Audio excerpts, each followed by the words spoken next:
And thanks so much for coming. More people are trickling in because it is a maze down on the first floor. Some of you folks I've already talked to. I'm Mary Curtin. I'm one of the organizers for this event. I'm part of the Friends of the Charlestown branch of the Boston Public Library. There's a lot of collaborators, though, so if you look at your program, you'll see all of that. I would like to introduce Jacqueline Schwab, who is a famous piano player who has agreed to perform for us to set the tone for the evening. And she will be performing some interesting tunes that some you might recognize and some you might not, because a lot of them were more appreciated 250 years ago than now. So Jacqueline, in your program, there's a little synopsis of where she's been at for a fair amount of time, but definitely go to her website as well. Her work is amazing. Thank you. Yeah. So did you want to say something? Anyway, thanks.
Thank you. Thanks for being here and setting the scene a little bit.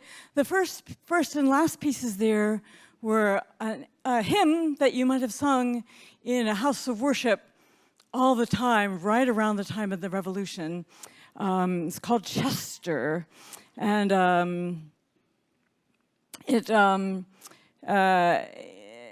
hasn't really made it to the 21st century, but in that day and age, that would have been top hit of tunes written and remarked on that you might have recognized in the middle, Yankee Doodle, a version that's closer to how they sang it in the period than how I sang it in grade school. Yankee Doodle first came in as a song by British upper class mocking the Patriots, but then the Patriots adopted it, and it turned the tables on it. So Yankee Doodle. At that time, if you were anybody in society, you would, for entertainment, instead of scrolling the net, you would go to a dance.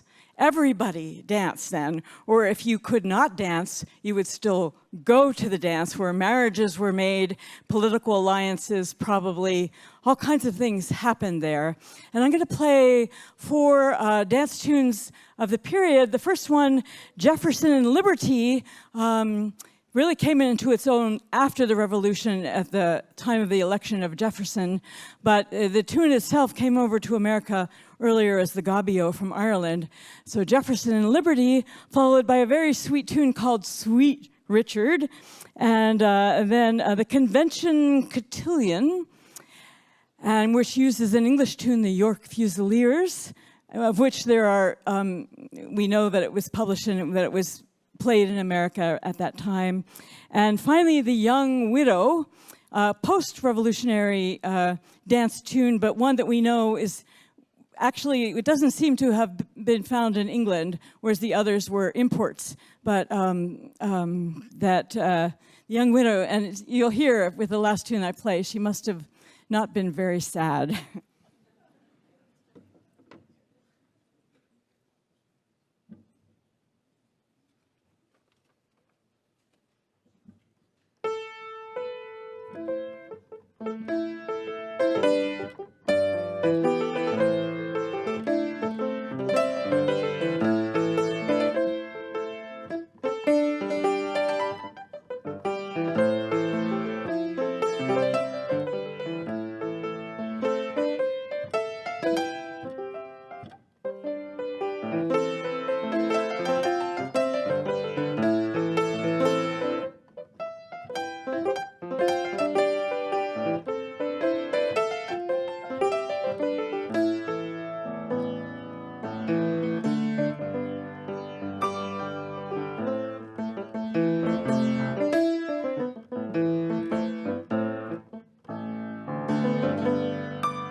Thank you. Well, around the time of our revolution, Benjamin Franklin did spend quite a fair amount of time overseas, and he became quite enamored of the work of Robert Burns, Scottish poet Robert Burns, who believed in the rights of all people. He has a song called "A Man's a Man for All That," and if he had written it in the 21st century, he would have said, "People are people for all that." But so Franklin became enamored of him. Burns published his own poems, some of which you might have had to memorize in grade school, and "My Love is Like a Red, Red Rose," and others. And he published this air called "So Merry as We Have Been," or in the Scots, "So Merry as We Have Been." I don't have that accent, but, and it's a very sweet song. And to sort of keep us in that Scottish mood for a moment, that feisty Scottish mood that was so important to American history, I'm going to play some pieces that slightly postdate the Revolution, early 19th century. A strathspey that has that Scottish snap, da-dum, bum, ba-deep, ba-dum. This would be fiddle tunes, so imagine I'm playing an 88-string fiddle. And then I'm going to play two reels that are smoother, and all from the early 19th century, and Burns published in the 18th century.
Thank you, and thank you so much. It's a pleasure to play this music as we start to consider the times that we were in when we went into the war. Well, this last set was after, but that kind of tune would have been heard. I'm wondering if there's time for me to play maybe one. I don't see my hostess, but I'll play one more set of two pieces. The first one is still starting with Robert Burns. The deal talk the war, the devil take the war, but he's not writing about the Revolutionary War, this piece, and actually he didn't write the piece was published earlier in the 18th century, but Burns published it, a sweet song about somebody lamenting the horror of the deaths of the war, that her sweetheart has gone off and she doesn't think she'll ever see him again. And then I thought I'd end with just a quiet version of a piece that started out as an English anthem, God Save the King, and morphed into our American quasi-national anthem. The words actually were written for this in 1831, but the melody was around much earlier, and it became My Country 'Tis of Thee. So, thinking about war and our revolution.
I'm on now? See, this is what happens when you're a college president. You don't know how anything works. Good evening, everybody, and welcome. I am Pam Eddiger, the president of Bunker Hill Community College, and I am thrilled to welcome you tonight to this wonderful conversation on a pivotal moment of American history right here in our community. Even as we look back on the Battle of Bunker Hill, we celebrate the community that we are now. All of us, city and college, friends and neighbors, United States and United Kingdom.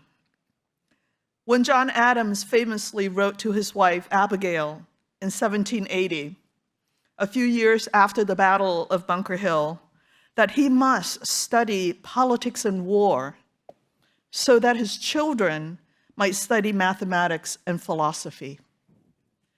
He may very well have predicted the rise of community colleges and public education some 120 years before their advent. Today, Bunker Hill students, all 16,000 of them here, study mathematics and cybersecurity and marine technology and engineering and nursing and, yes, philosophy, among many other fields. Many of them are first-generation Americans, first-generation college-goers, and are driven to rise and make their own indelible contributions to our Commonwealth and our United States. I think John Adams would have been very, very pleased. So tonight, thank you to the Friends of the Charlestown branch of the Public Library, the Bunker Hill Monument Association, the British Consulate-General Boston, and the National Park Service of Boston for your vision and partnership. And to Nathaniel Philbrick, Emma Hart, and Brooke Barbier, I hope I pronounced your last name correctly. Thank you for sharing your wisdom and your insights with us. And to wonderful Jacqueline Schwab. Jacqueline, where are you? There she is. One more round.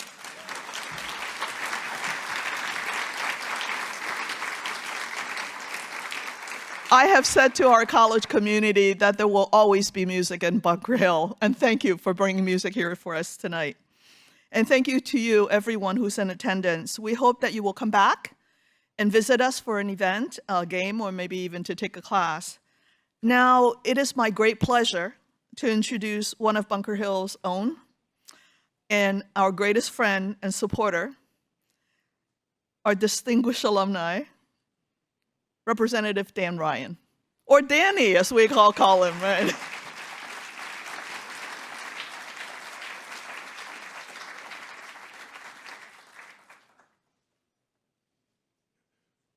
I get a hug. Of course you do. I get a hug. Thank you. Thank you. To show my history degree here at Bunker Hill Community College, I have not only grown gray in service of my country, but also half blind, as George Washington said to the troops when they tried to take over the country, correct? I want to thank President Pam Manager in Bunker Hill Community College community. As she said, I am an alum of this college. It was a long, hard struggle, but I was supposed to be the first person to graduate in my family from college, and my 7-year younger sibling had 2 master's degrees before I graduated, but that's no knock on Bunker Hill Community College. But I actually growing up in Charlestown, I had an affinity for history. I got D's in math, so it took me a while. But there was one professor, Richard Clayman, who was one of the most inspirational people in my life. And I just kept taking history classes because he was so good. And it's funny because he was a Jewish guy, I think from Worcester, but he wrote a book about the Jewish community in Medford or Malden. And he reminded me of the Catholic nuns that I grew up with. And he would snap at us and he'd go, "Are you with me? Are you with me?" And he just kept history so interesting. But the biggest part about that was in the 1990s. And at the time, Russia had just broken up. And there was a ton of old Russian people who had immigrated to Massachusetts. And they were professionals in their own home country. And we'd go through 3 months of classes, and he would say to us, you have to do 2 of the 3 essay questions, but our Russian students only have to answer 1. And he said, if you don't like it, take the course in Russian. Okay? So as we look at the national scene today, and we think of Bunker Hill, and we think of the battle, and we talk about the battle, but it was a time of enlightenment. Joseph Warren, who we are going to in the next 2 weeks talk about what he did at Bunker Hill, he was not a fighter. He was not a soldier. He was a scholar. He was a doctor. They got the idea of revolution from the Enlightenment, who got the idea from the Greeks and the Romans, and that's what we carry on today. So when we talk about the free idea of what we're going to do here tonight, and this is why I'm so happy to be here. I am going to party like the rest of Charlestown, like you can't believe, for the next 10 days. Sorry. That's why, that's why I didn't cut it the first time at college, but that's okay. But this is why tonight is so important. This is the free exchange of ideas. And as we see our sister liberal college on the banks of the Charles, the small liberal college down there, who is getting attacked for letting people speak their mind. We have to think of these are the times that tried men's souls. That was an Englishman who wasn't supposed to be in this country that spurred us to revolution because he wrote an essay. And that's why the American government is afraid of us right now, because we are intellectual, we think, and this is what the Battle of Bunker Hill was all about. It was the culmination of people thinking on their own. So I was asked just to say what it is that the battle and the parade and all this means to me, and it just means this culmination of learning. And I do have to recognize a couple of people here in the audience. Tommy Ambrosino, the executive director of the Supreme Judicial Court, who was also the mayor of Revere. He was also the city manager of Chelsea, Massachusetts, when I represented Chelsea during COVID. The Massachusetts National Guard, who got their start in Bunker Hill and got their start in the Cambridge Common before we even had a country. Back during COVID, when we had certain people in this country denying the fact that inoculations could work, which, by the way, am I right, saved us at Valley Forge, because George Washington mandated that the exact same inoculation that Joseph Warren gave to the Adams children had to be administered at Valley Forge. Did that not happen? Thank you, Bunker Hill Community College. I told you I could raise in history. Hey! Chelsea, Massachusetts, our National Guard drove our school buses. They delivered food. They took care of the most vulnerable among us who now can't even show up to an immigration court. And I don't mean to be political. I'm just telling you how it is. That's why I can say this speech here, because we're in a free institution to exchange ideas. This is what Bunker Hill Community College is all about. It took me a long time to get out of here. I'm glad to be back. I love you for it. And not only that, we called because we were getting our field done over, our Little League field, and I called Bunker Hill. They said, we'll fix the field. They can play at our place. So thank you. I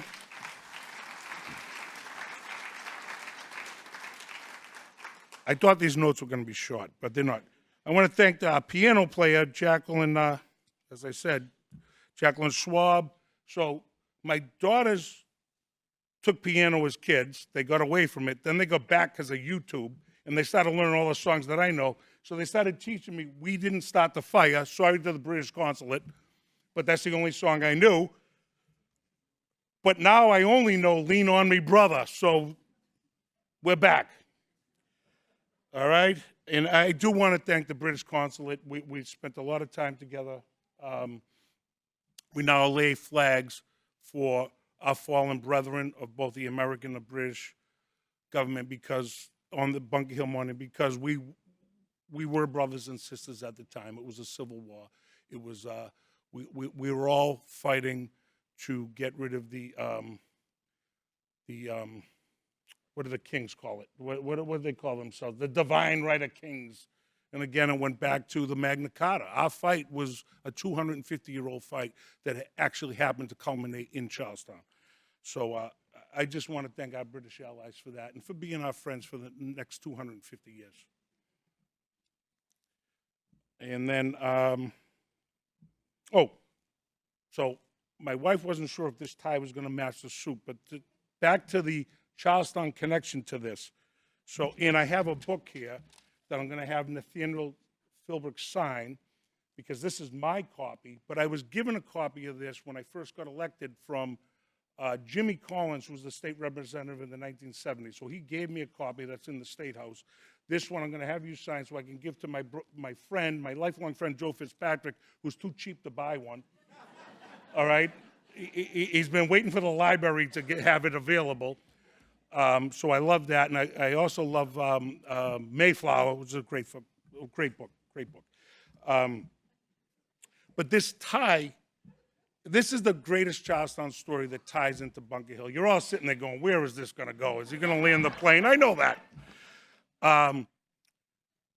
So I got the book from Jimmy Collins, who was the rep in the 1970s. I got this tie at the funeral of Gerard Doherty. He was a state representative in the early 1960s, became the chair of the Democratic Party. He was a scion of the Kennedy family.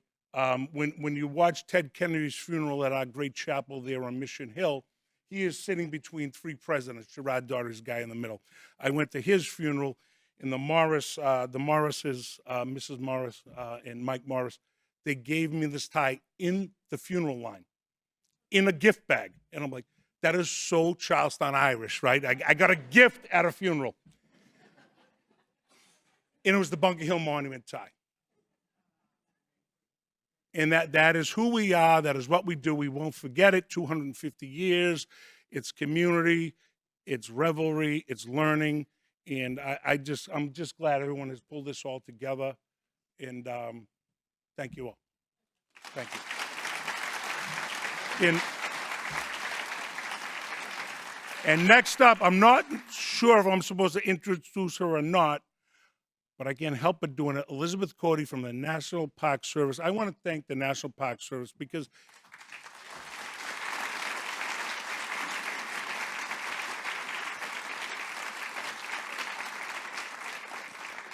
another part of Charlestown history was urban renewal and a whole bunch of things that happened in the 1970s. And we could no longer, urban decay and everything else that you read about, we could no longer preserve that monument the way it should have been preserved. The National Park Service come in, and we sometimes treated them like they were an occupying army. And people like Ethan Baylor and folks like that, they spent their entire life interpreting our community history to the rest of the world. And we cannot forget that. Like we can go up there, we can walk our dogs, we can take a walk with our wife or our girlfriend. These folks have committed their life to telling our story to everybody else. And I want to just thank the National Park Service for that.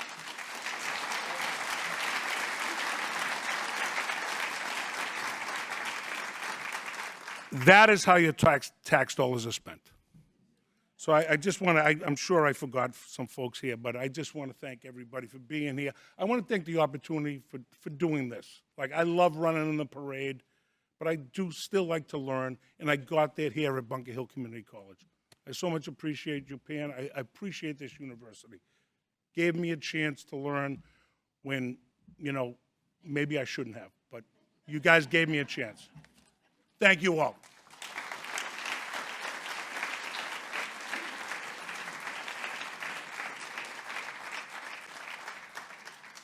Hey, folks, I know I am the last line between you and some incredible conversation, so I do want to thank you all so much for joining us here on this beautiful day, this beautiful evening.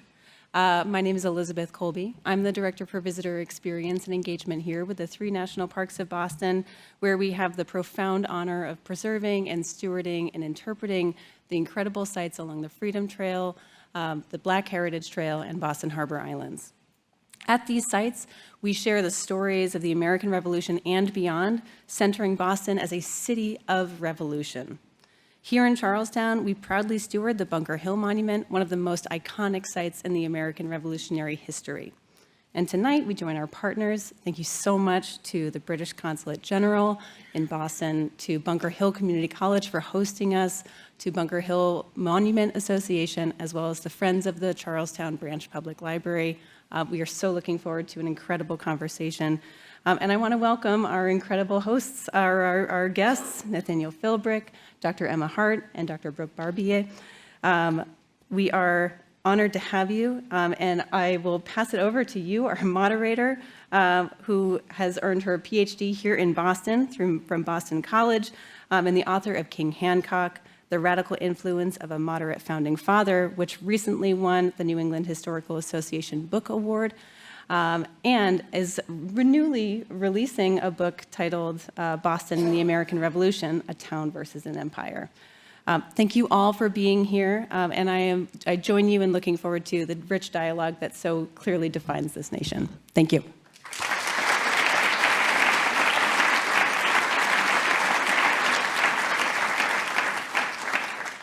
Good evening. I have the pleasure to introduce the people to my right and left. Over here, we've got Emma Hart. Since 2021, Emma Hart has been the Roy F. and Jeanette P. Nichols Professor of American History and the Richard S. Dunn Director of the McNeil Center for Early American Studies at the University of Pennsylvania. Prior to her arrival in the United States, she taught colonial and revolutionary American history at the University of St. Andrews, Scotland, for 20 years. She has written 2 books on Britain's American colonies in the 18th century and is currently researching a biography of the Scottish novelist and imperial booster Tobias Smollett. Welcome, Emma. To my left,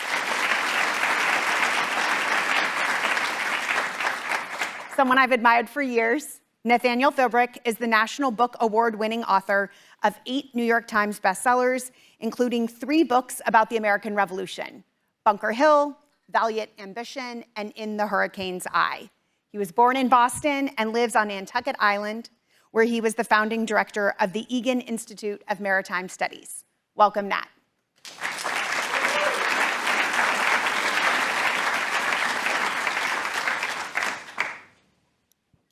As everyone has said so far, we're so appreciative of having you all come out here tonight as we begin the celebration of the commemoration of the 250th anniversary of the Battle of Bunker Hill. And I'm thrilled to be moderating this discussion between 2 distinguished authors.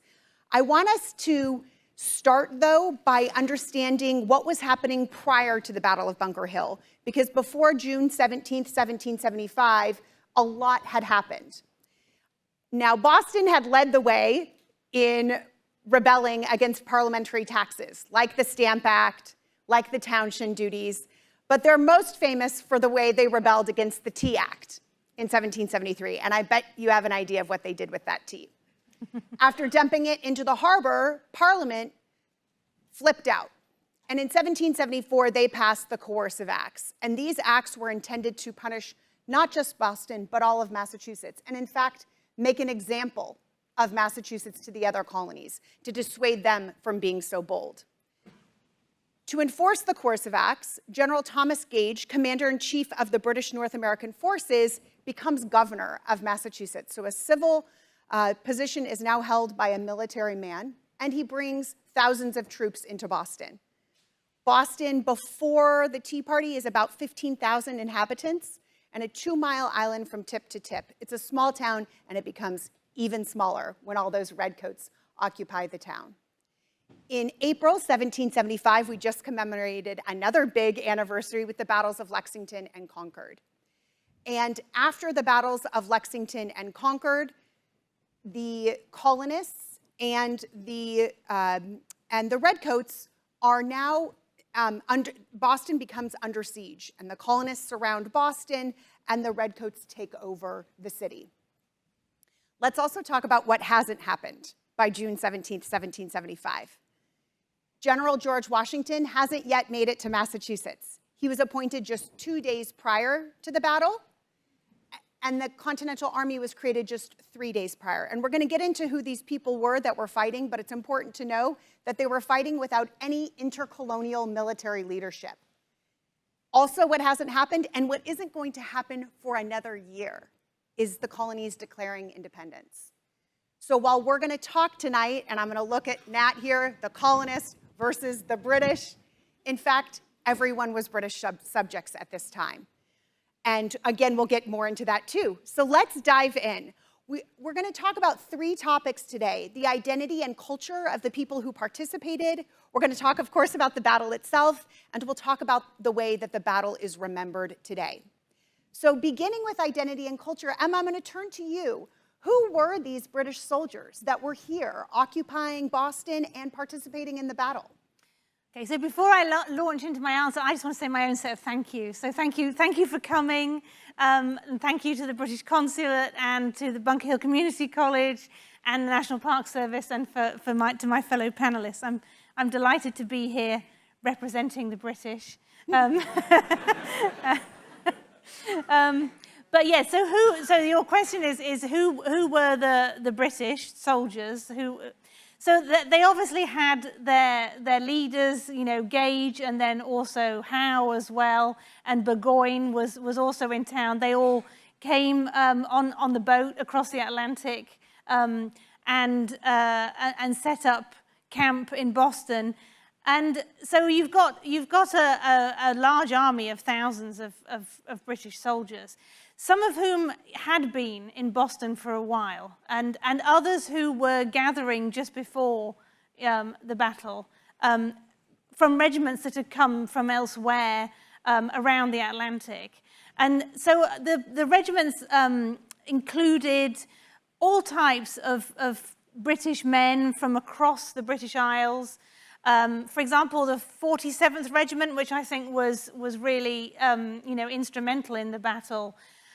They were actually a Scottish regiment. They were founded in the Highlands, and a lot of their members had done work after the Jacobite Rebellion in 1745 in enforcing British power, royal power in the Highlands. Others had fought already in the 7 Years' War. Some had seen action in the Caribbean, for example. So a lot of them were sort of seasoned soldiers, not just from England, but from Scotland and from Wales, from the north of England. So they were a pretty diverse group of Brits who had also quite often seen something of the world. They'd not, going to Boston was not their kind of first rodeo in the colonies. And they were also quite, at the time, the word that would have been used by people like Howe and Gage would be that they were a bit of a rabble, because a lot of British soldiers come from lower working class backgrounds, and it's a constant problem for the British leaders to find enough men who are willing to serve in the British Army and the Navy. So a lot of them would have been labouring men who had a very different outlook on life to their leaders, like Howe and Gage, who were members of the British aristocracy. Thank you. Nat, how does that compare? Well, it's a slightly different group on the American side.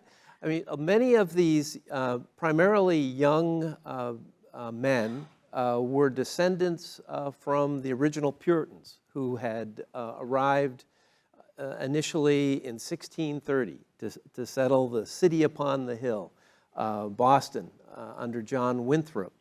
And with the outbreak of King Philip's War in 1675, there had been a series of wars with the native peoples throughout New England, and what would become the French and Indian Wars. And so many of these young provincials who lived in towns scattered around Boston had served in the military in one capacity or another, many of them in the French and Indian War alongside the British, where they were not necessarily highly respected, although in some instances there was a real kind of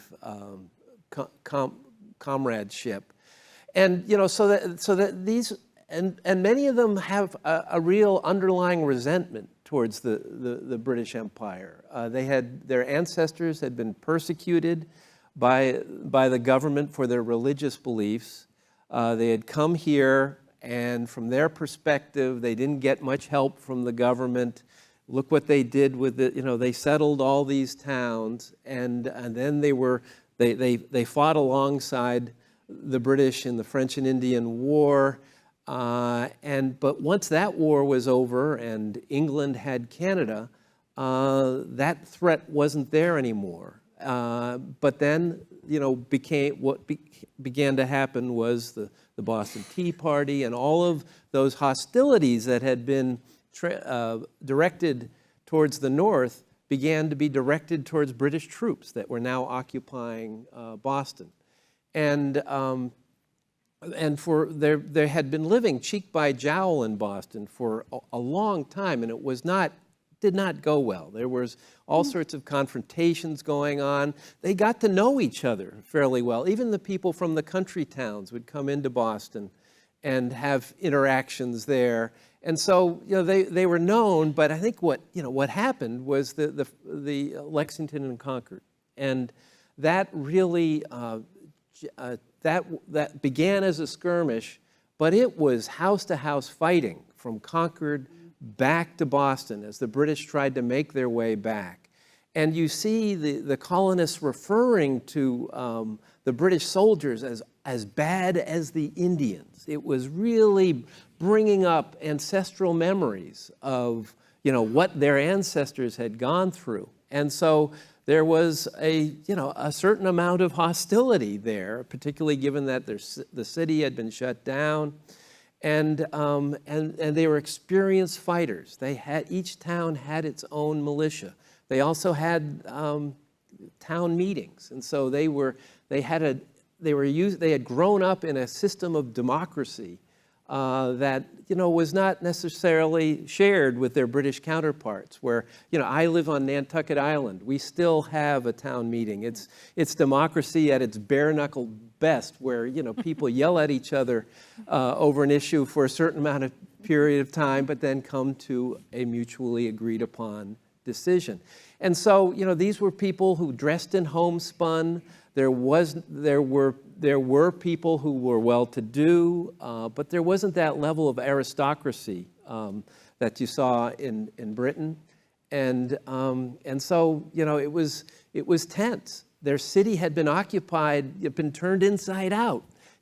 Bostonians had evacuated, and now everyone is clustered around Boston, which is occupied by the British, and things are tense, and no one knows where it's going to go. Resources are low, buildings are being leveled, any wood that could be salvaged from a fence or a barn is being taken. Emma, does the siege affect the British soldiers' views of the way they saw the Bostonians and the colonists? Yeah, I mean, there's no doubt that any friendliness that had evolved between them started to break down. And it's something that you can see happening as the British, I don't want to get ahead of myself, but when they occupy other cities as well, is that there is quite a, in the American Revolution, there's quite a lot of initial goodwill, but then as the resources get scarcer and the colonists become less cooperative, the British also become less friendly and less welcome.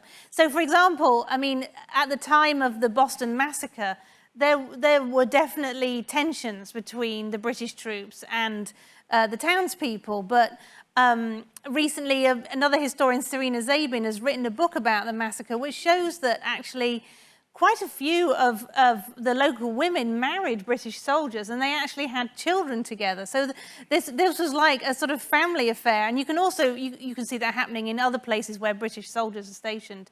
So there are these sort of fundamental ties, but as things get tenser, as more and more British troops arrive in the city, as you said, as the prices go up in the marketplace. When I was doing research for one of my books, I read an account in the Charlestown, South Carolina newspapers about how hungry the Bostonians were and how cruel the British were being, in that they wouldn't even let a boat of cabbages into the Boston market. They were really squeezing them, and that creates a sort of real pressure cooker environment. Yeah, and that speaks to what you were saying too, Nat, about the right to self-government. Well, the Massachusetts Government Act, one of the coercive acts, denies that. And the ability to get fresh goods in the harbor, another coercive act. The Boston Port Bill denies that. And so you see that these laws that Parliament passed also inflame the tensions, and then the soldiers seem to embody the bad will that the coercive acts, they are literally embodying the bad will of the coercive acts. And I think you can see that in one sense, Gage and his army are put into a very difficult position by Parliament, by these acts. And what's interesting to me is that the colonists were very proud to be British, the mother country. This was highly traumatic for them. They didn't want to split at this point. And in fact, what they did in their own minds was demonize Parliament, but convince themselves that the king was still on their side. You see that, which is fascinating when you think, here is proto-democratic society clinging to the king as this benevolent leader. How desperate they were, really. They didn't know that actually the king was driving it as hard as anyone was. But it's kind of sad almost that how desperate the colonists were to make this work in some way. It was not going that way given the coercive acts and what was unfolding. And it is, to be fair, it's very easy for the colonists to make that separation, right? Because George III is a king. I think already the representative did referred to the divine right of kings, and kings are still, monarchs are still seen as, an envoy from God on earth at this time. And then you also have this whole decades-long narrative of the corruption of British politics, of British politicians being corrupt. And some of them, like John Burgoyne was also a British member of Parliament. And so it's easy for the colonists to see the ministers surrounding George as being corrupted by these corrupt politics, but obviously to put him outside of it. That's like a natural thing for them to do, given how kings versus ministers are conceived at the time. But for us today, it's like, what? What were they thinking? What are they doing? They're going with the king rather than the the legislature. Yeah. Let's switch to the battle. Let's get there. Nat, can you tell us about the preparation by the colonists for the battle, or the lack of? Yes. The Battle of Bunker Hill, I think, what sets the stage is this is a battle that was named for the wrong hill. This battle began in confusion. It was fought not on Bunker Hill, it was fought on Breed's Hill. That means the Bunker Hill Monument is on Breed's Hill, not Bunker Hill. It's the battle no one thought was really going to happen. Back in Cambridge, the original intention was they knew the British were about Howe and the other generals were about to stage an attack to break out of Boston at some point. And before that happened, just days before that happened, they thought they should make a move of their own by building a fortification on Bunker Hill, which is actually a half-mile behind Breed's Hill. And it's not clear quite what happened. Prescott is nominally in charge, and he had orders to build on Bunker Hill. It was at night, the night of the 16th, bleeding into the 17th, but they end up much closer to Boston at Breeds Hill. If they had built something on Bunker Hill, it would have not been a big deal because any cannon over there couldn't have reached Boston. It would have just been a possible defense against a British army that was potentially attacking the American headquarters in Cambridge. But no, the Americans begin to build this redoubt on almost a stone's throw from Boston on Breeds Hill, overlooking the nearly abandoned town of Charlestown, and so they start building it, and it's at night, and the men who are doing it aren't even sure where they are exactly. Daylight comes, and they look around, and they go, "Holy, look at this! The whole British fleet is around us. Every one of those ships is full of cannons that potentially pointed right at them. There is Boston, right over there." We have one letter from someone who was there, Brown, saying, it seemed to us that, that we had been betrayed, that someone is out to murder us all. They're going, what the heck are we doing here? And so they start, okay, well, Prescott, who has been, and the British start firing their cannons. And so cannonballs are whistling through the air. Men develop the routine of diving down when they hear one coming. The cannonball goes up, then they get up and they start working again. Their leaders say, "Don't worry about cannonballs. They're scary, but they don't tend. They're not that bad until." Until they're bad. Until a poor Pollard gets his head knocked off. And they go, okay, can we trust these leaders? And the word goes back to Cambridge. Wait a minute, we need reinforcements. In Cambridge, they go, what? Why do you need reinforcements? Oh, you're not on Bunker Hill, you're on Breeds Hill. And from there, it begins to become an improvisational mess that goes amazingly well for the Americans, given how it started. And what about, that's a beautiful way to set up how the British respond to this seeming threat by building a redoubt on Breeds Hill and not on Bunker Hill. So, the the British Army is obviously more professional, and although Gage is not the most skilled or trusted leader. I think wasn't there a rumor that his wife is American from New Jersey, and he has come back to the colonies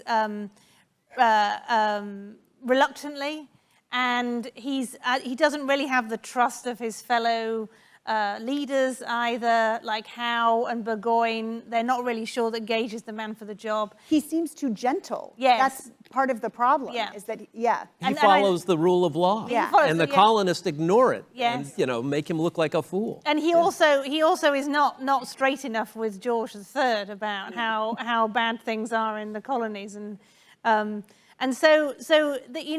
fortunately Howe is there, and Howe is a very skilled soldier.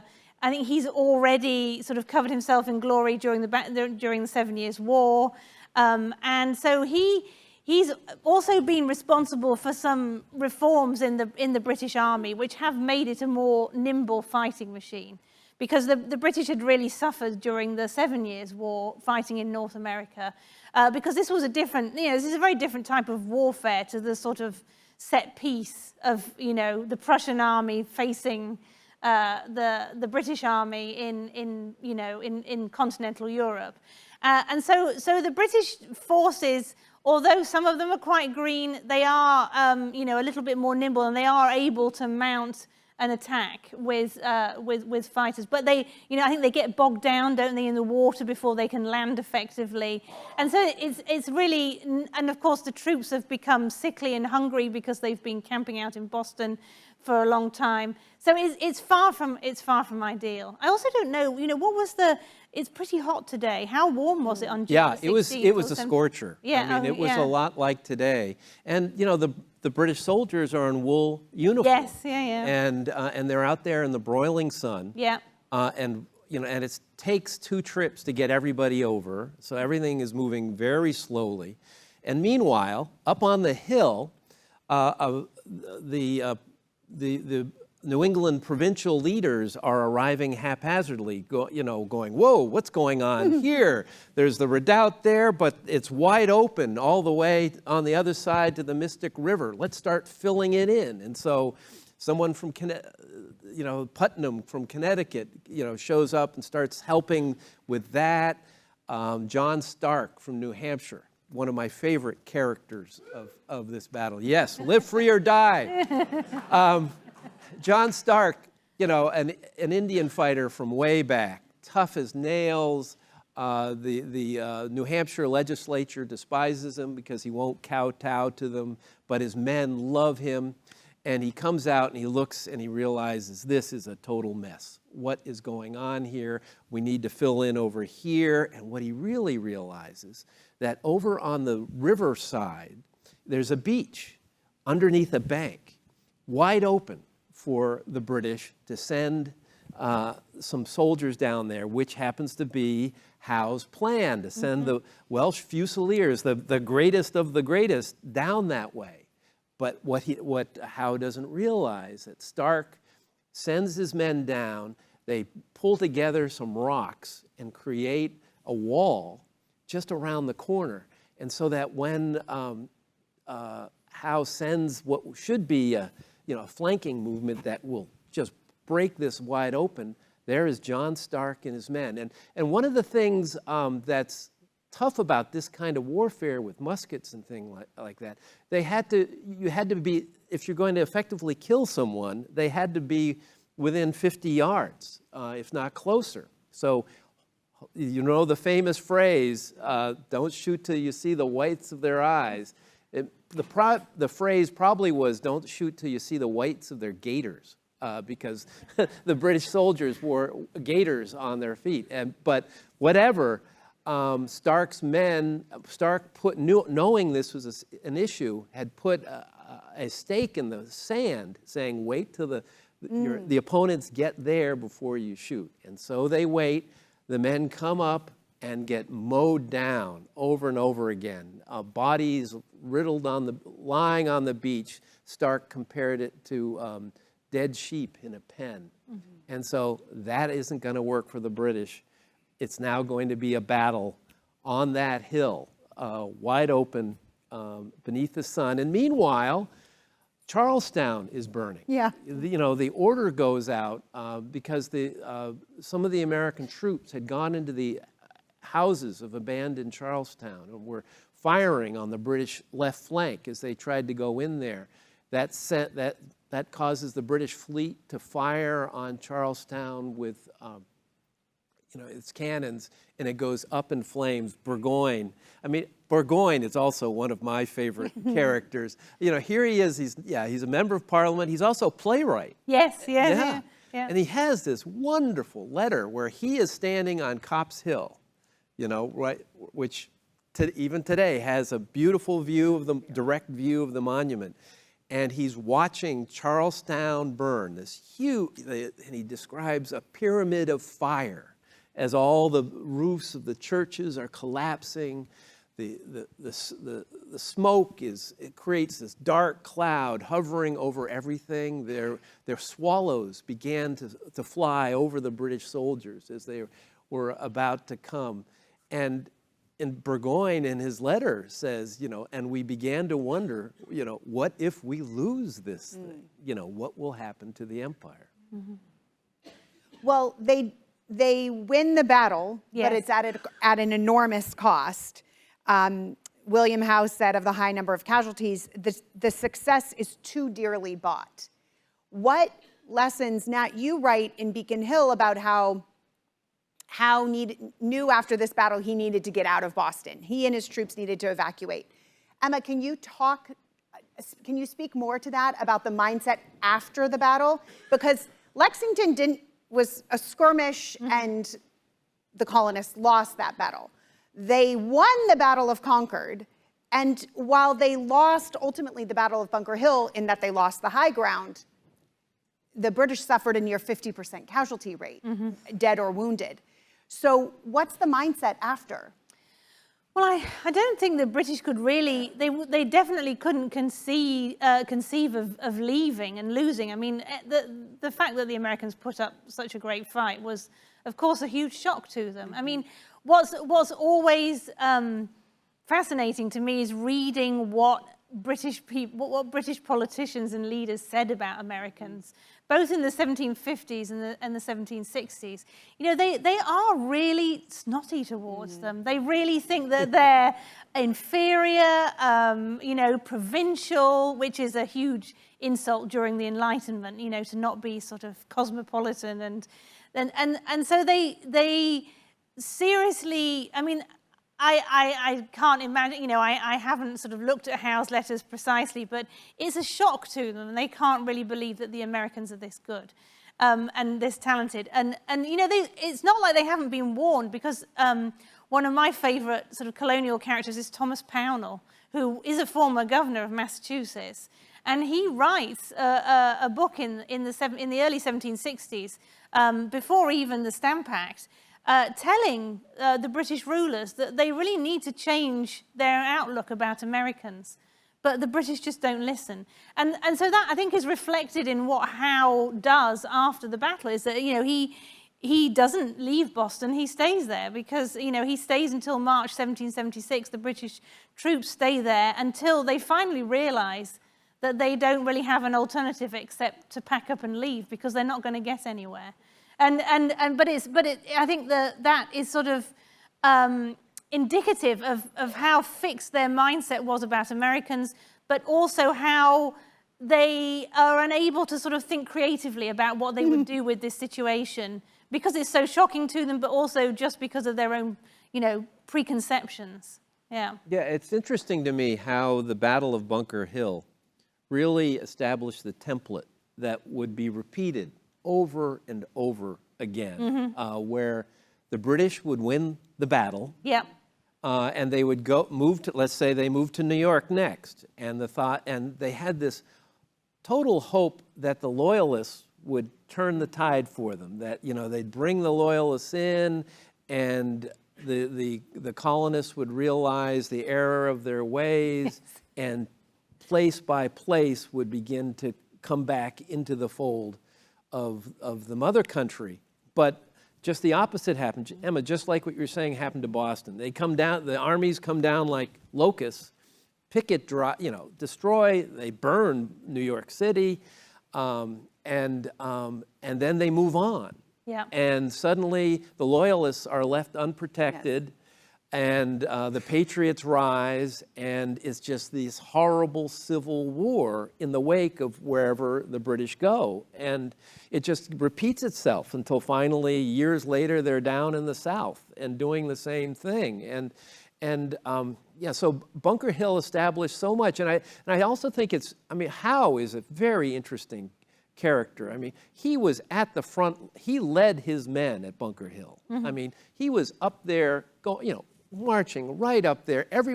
All the officers around him are killed. He's standing there by himself in this magnificent coat. It's amazing he didn't die. But then in other battles, whether it's in Brooklyn and then other places, you wonder if that experience had, at the Battle of Brooklyn, he's on the verge of getting them, at the fort there, but he decides he can't lose that many men. And, I've always wondered, is it because I won't call it trauma, because if you're a general, you don't experience trauma, but what he experienced there prevent him from delivering a knockout punch in other situations? Because he would never come close again. New York was as close as Howe was going to, both Howes, Richard and William, the brothers, had converged with 40,000 troops. That was their best shot. Yeah. And yet, so it is a wonder if Bunker Hill was lingering in his mind. Yeah. But George Washington squirrels away and... Yeah, and that's the other fascinating thing is George Washington isn't there. Yeah.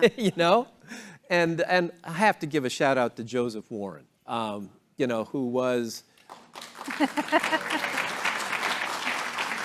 I mean, this was an incredible leader, a brilliant speaker, and who, there was a loyalist would later say if Joseph Warren had left, George Washington would have been basically a nobody. I think that's overstating the case, but for me, the what if is if Joseph Warren had lived, Washington comes up, he had real problems dealing with the New Englanders. They weren't used to the hierarchical society of plantation South, and it got really kind of ugly. They would eventually, as the war dragged on, it would work out. But I've often wondered if Warren had been there, it could have been Warren and Washington together, I think, would have been pretty magnificent. When I was writing my biography of John Hancock, one of the times I actually cried when reading the resources was a letter from John Hancock the day after the Battle of Bunker Hill, and he's writing to Joseph Warren. And I know that Joseph Warren has died the day before, but Hancock doesn't. And he writes to him to say, George Washington has been appointed general, make space for him, you're gonna like him, he's a nice guy. So get prepared for him. And these are those moments where you're reading this and you think, oh, how devastating when Hancock would find out that he wrote this letter to someone who had died. I have full chills. Let's close with memory, and we'll start with Joseph Warren, because the Battle of Bunker Hill lingers today, at 250 years later, almost. And so how does the battle live on in Americans' memory? How has that changed over time? And then what's the role of Warren as the memory of the battle? Yeah, the Battle of Bunker Hill is something right up there with, Washington. It's the battle I think a lot of people think of when they think of the quintessential Revolutionary War battle. It's the bloodiest one that would be fought. Yes, Yorktown sort of ended things, but Bunker Hill, has how many, there's countless ships that have been named Bunker Hill. There's Bunker Hills would spring up. There would be a Bunker Hill in New York City soon after the battle. And Joseph Warren was someone, talk about a collective trauma. Losing him in New England was devastating. There are towns across America named Warren in honor of him. I think we today he's known in Charlestown and in Boston, but generally he's off the radar. He didn't live to become one of the founding fathers, but in many ways I think Joseph Warren is the one that he was in charge of the revolution from the American side when it was a it was things were just happening. No one knew where it was going. It was crazy. And you got to remember, in New England at this time, if you were from Braintree, you didn't necessarily like someone from, Milton. It was that kind of, the New Hampshire, Connecticut, forget it. Warren was trying to hold this group together at a very volatile and difficult time. And so I think he's just underappreciated for getting it, basically delivering things to George Washington, who would then have a whole nother set of challenges. And for me, the Bunker Hill Monument is talk about a living embodiment of a battlefield, a memory, this solitary needle on the hill. It was great when the Zakim Bridge echoed those. When I saw that, I said, "Oh, yes." And I think the whole Charlestown with the Navy Yard. That for me, there's Copp's Hill. That's one of the other great sacred historic spots. But you go to Copp's Hill and you look over there. That's the cosmic connection that defines so much of what Boston and this area was as it was torn by a revolution. Emma, what strikes me too about the memory of the American Revolution generally is that the British Empire goes on to become even more powerful in the 19th century. George III reigns for another 45 years. So even though they lose the Revolutionary War, catastrophic losses in the Battle of Bunker Hill, the British Empire thrives into the next century. Yes, yeah. So, I mean, it's not that the British aren't talking about Bunker Hill, you know, immediately after. If you, you know, read British newspapers of the time, they are, you know, fervently reporting on the losses, and they're describing it as a civil war as well. I mean, one of the first reports in the London newspapers about a month after the action, because obviously that's how long it takes the news to get over there, it describes it as a dreadful civil war. And so people are very concerned about the revolutionary activity in Britain. And not least because there's a lot of sympathy for the Americans in Britain at the time. Thomas Paine is the perfect example, right? He has already arrived in America in 1774, I think, sent over here with the help, came over with the help of Benjamin Franklin. And he's representative of this real kind of radical sentiment in British politics that's gathering pace across the whole country, and which is, you know, bringing in lots of Britons who are really as fed up with the British hierarchical system, with the lack of liberty they believe that they have, as many of the Americans as well. But I mean, they're destined to be not the main story for the British during this period, as you hinted at. There's so much else going on in India. So Burgoyne is actually, he's a couple of years before he came to fight at Bunker Hill, he's interviewing Warren Hastings, who goes on to be the governor of the East India Company, because they're trying to reform the East India Company, which is in debt, which is, you know, one of the big cash cows for the British Empire. They're also focusing on keeping their Caribbean colonies out of the hands of the French as well. So there's also, they have in 1772, we have the Somerset case, which was tried, a very famous case tried in Britain, in which the ultimate upshot of that is that slavery is illegal in Britain itself. It's not okay to keep African people in slavery in Britain. So these are all sort of concerns that are swirling for the British. And in the end, you know, the American, you know, what happens to the 13 colonies kind of fades into the background for a very long time, actually. Even still in the British school curriculum, which I went through, you don't ever learn about the American Revolution. It's not mentioned. So, yes. We're not a big deal. Yeah. But of course you are a big deal now.